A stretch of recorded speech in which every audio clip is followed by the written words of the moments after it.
મિત્રો આગળના બ્લોગમાં તમે જોયું હતું એવી રીતના આજે અમે આવ્યા છે કીડિયાના ગ્રુપ પૂરવા.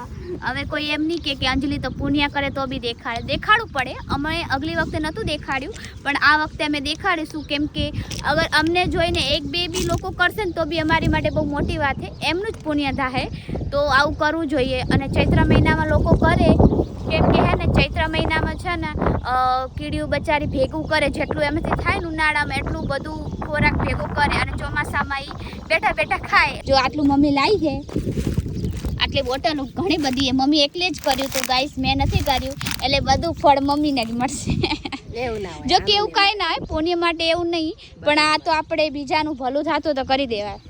તો ગાઈસ બોટલ તો ભરવી, પણ હે ને ફોડું બહુ લાંબુ પાડું. બતાવી ફોડા એના અત્યારે નાના પડ્યા હતા ના, ફોડ મોટું બધું બરાબર. પછી ઢક્કન આમ તમે રાખી દો, કીડી અંદર મરી જાય કરતા ઢક્કને ખોલીને મૂકી દેવાની.